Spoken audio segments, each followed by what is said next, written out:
Welcome back to another MOTOBOB video. Now, in my opinion, the KTM 890 Adventure is one of the best, if not the best, middleweight adventure bike currently on the market, just because it's a brilliant all-rounder. It's great on the road, it's got that lively, peppy parallel twin from KTM, but also the way the fuel tank hangs super low either side gives it this really planted feel that makes it super easy to ride, even if it's fully fueled up, even if you're riding off-road at low speeds. So, how could they possibly make the next generation of this bike even better?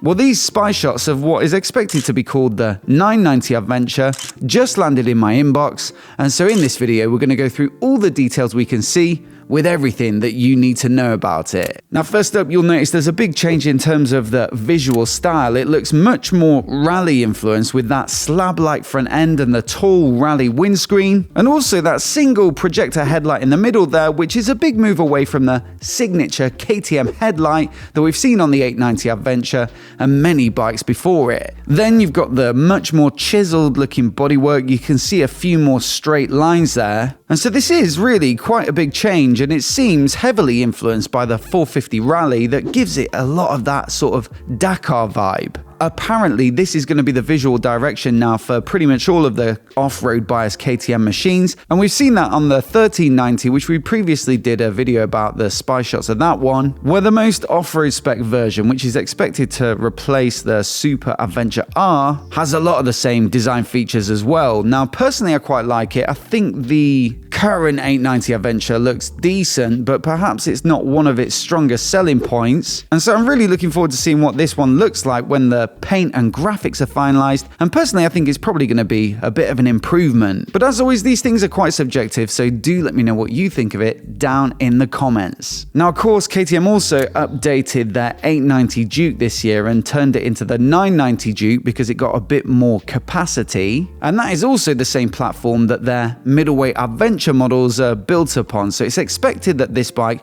will also get that bump in capacity and maybe a bit more performance as well. It wasn't night and day though. On the Duke there's just a couple more horsepower. I think the 990 Duke now makes 123 horsepower peak, and so yeah, with the more torquey tune that they usually put in the adventure versions of this parallel twin, where you do have to sacrifice a little bit of top end and peak power, I'd be expecting it to make something similar to the 103 horsepower peak of the current 890 Adventure, or maybe a tiny bit more. Thing is, a lot of this update is actually realistically about emissions and cleaning up the engine, and so you will notice features like the new exhaust headers and also the new silencer, as well as a quite substantial collector box and cat down under the belly of the bike there to help it run clean and pass the emissions tests. This does have though a bit of an impact on the chassis because it's so substantial now that they've had to replace the swing arm. Previously you get that signature open lattice KTM swing arm design, but in these pictures you can see something similar to what you got on the 990 Duke as well now, with this aluminium swing arm design that actually, over on the same side as the silencer,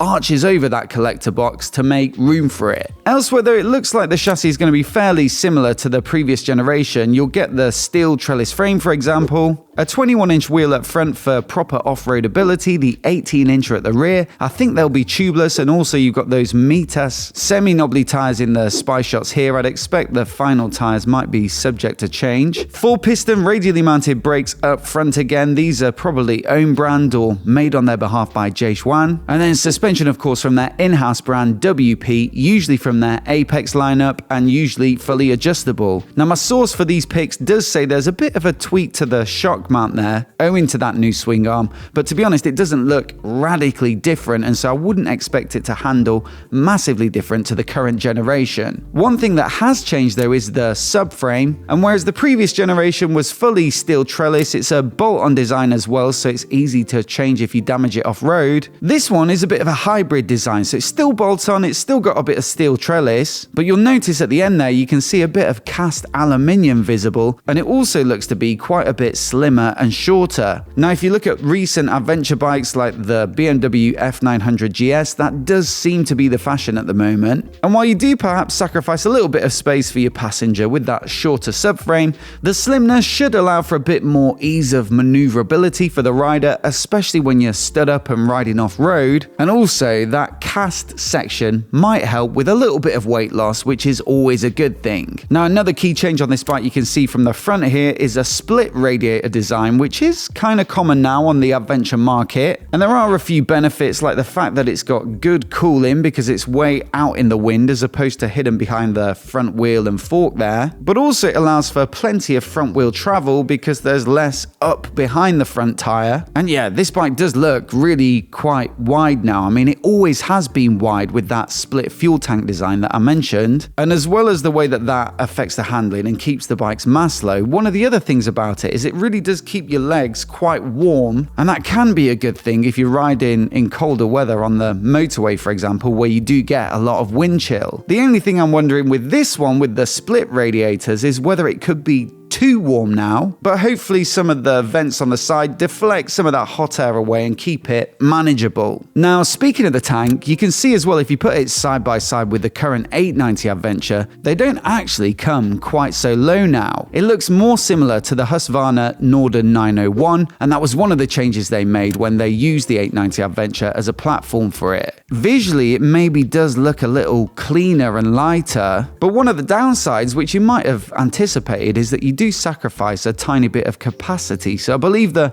Norden 901 is 19 litres, the 890 Adventure is 20. Then it could possibly affect the weight distribution as well. It might not be quite so low slung. And like I said, that was genuinely my favourite thing about the 890 Adventure, is just how planted it feels. And so I'm hoping they haven't compromised too much on that, just in the name of looks. Another big change lies in the cockpit as well, because you can see that it now gets a portrait TFT display as opposed to the sort of landscape orientation of the current gen. And again, we've seen this on the 1390 Spy shots, and it's something we're also seeing across adventure bikes across the whole market, like the Tenere 700 or the Ducati Desert X. So I'd expect to see a similarly comprehensive suite of tech on this bike to the 890 Adventure, but just with the visuals redesigned in this vertical form factor. Now, this is a great point at which to give a huge thanks to today's video sponsor, and that's Spied Angels, because scratching or damaging the TFT display on a bike like this can cost hundreds, if not thousands, to replace. I'm just looking on a parts site now, a 2021 890 Adventure, for example, it's